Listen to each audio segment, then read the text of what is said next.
What if the secret to handling life's toughest changes isn't about fearless control, but learning to embrace uncertainty with calm and confidence?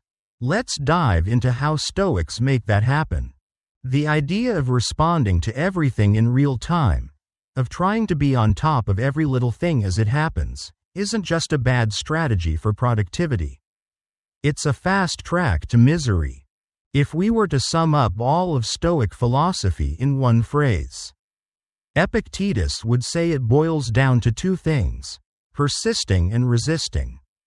There are some things you should start doing, keep doing, and do well.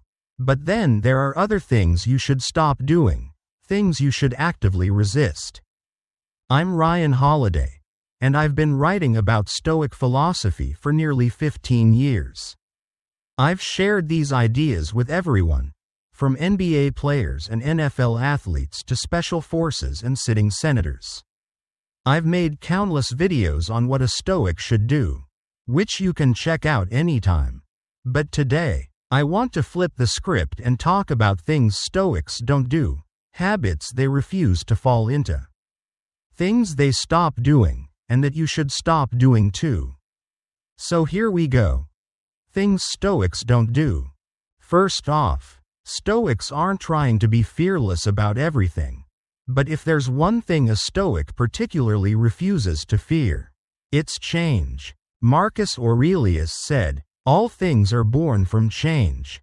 Think about that. Every good thing you've ever experienced started with some kind of change. A Stoic doesn't fear change because they're prepared for it.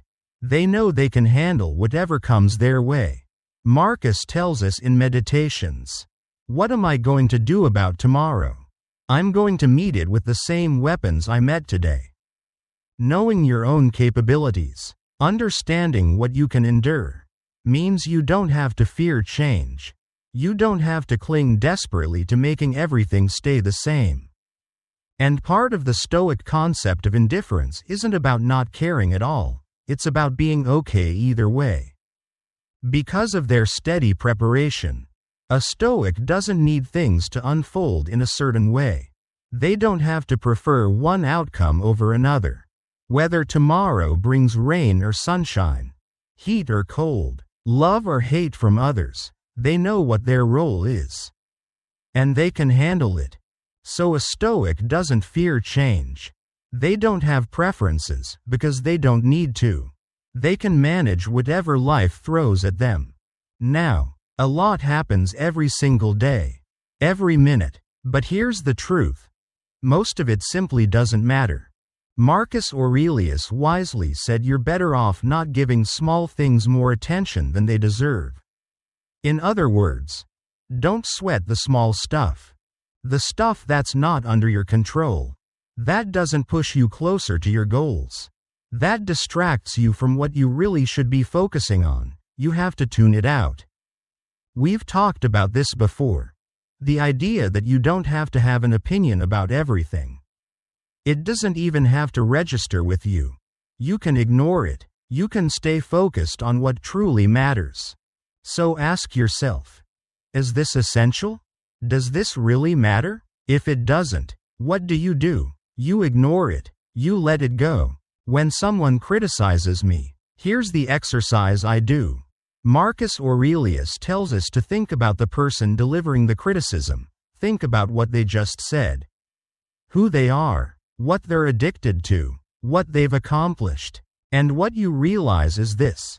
The person whose opinion you're about to let overshadow your own evaluation of your work.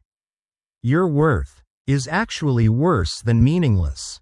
They are the opposite of who you're striving to be. So it's actually good that they don't like what you're doing. You don't want their approval. Focus on what you think. Focus on who you want to be. Marcus Aurelius once observed a strange paradox. We love ourselves more than anyone else. Yet somehow, we obsess over other people's opinions more than our own. That's pure madness. You must learn to focus on who you are, on your own internal scorecard, on your true sense of self. That's the standard you measure yourself against, not the noise. not the worthless judgments of others, especially those whose respect you haven't earned or don't even seek. A true Stoic doesn't feel the need to get even.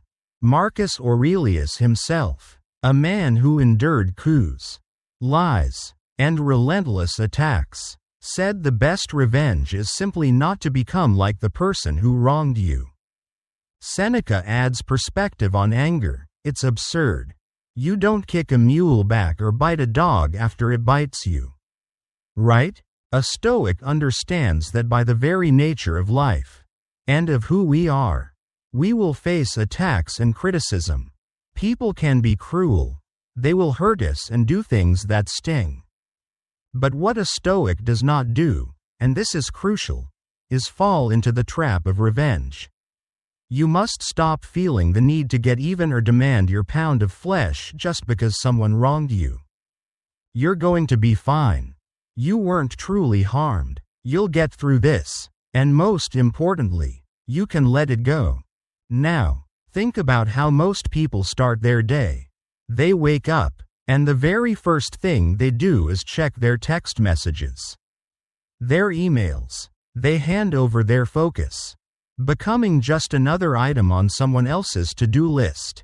The quality of their entire day depends on what someone tweeted, what urgent message popped up, or the latest breaking news alert.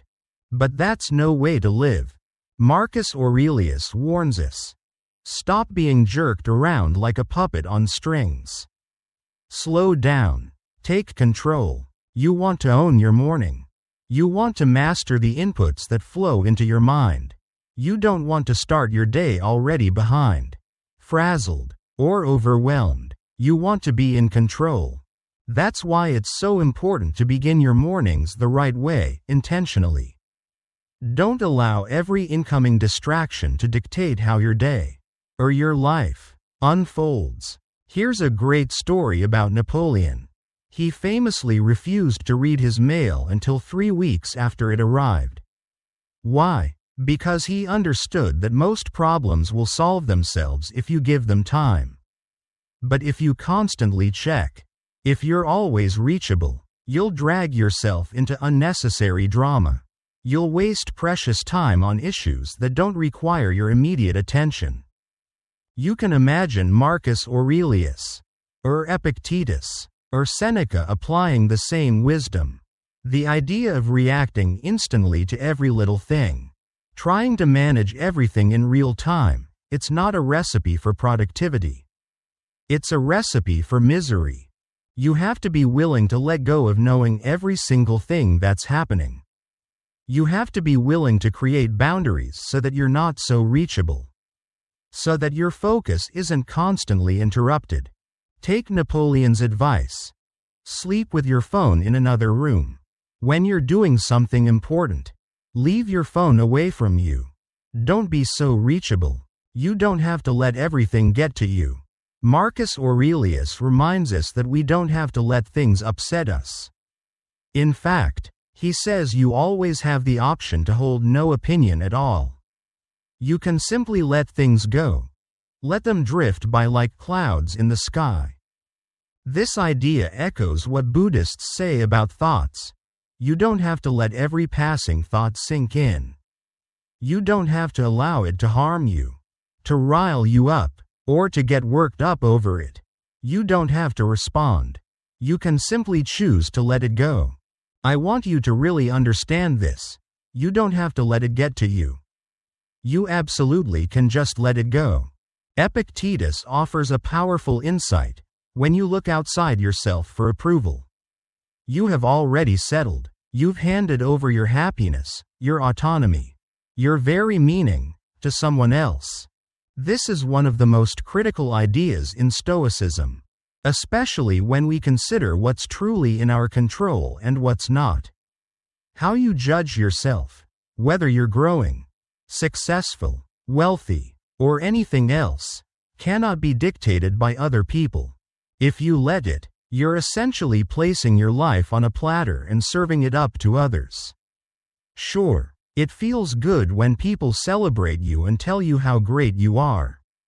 But what happens when that changes? What if the crowd is wrong? What if the values of your time are misplaced or fleeting? Epictetus urges us to look inward. You need to build your own standards, your own personal scorecard, for what truly matters to you. A Stoic doesn't rely on outside sources, other people's opinions, or external benchmarks for their success, happiness, or self-worth. You find these things inside yourself. Epictetus said philosophy wasn't some dry, abstract discipline. It was meant to be alive, something you should talk about, write about, read about, and explore with others constantly. He advised keeping philosophy always at hand. That's how I think about philosophy today. And here's the funny thing, for years, I've been writing free emails every day about Stoic philosophy. It's not only been amazing to connect with fellow practitioners of Stoicism, but through writing, discussing, and even reading on our podcast, I've internalized these ideas in ways I never could have otherwise. Philosophy isn't something you keep locked away in dusty old books. Read once, and then forget. It's a living, breathing process, a daily practice. I believe that's why this daily email has resonated so deeply. People read it, share it, discuss it. It sparks conversations and growth. I'd love for you to join us on this journey. You can sign up at the SOTIC Journey for the daily notification. It's totally free, no spam, and you can unsubscribe anytime.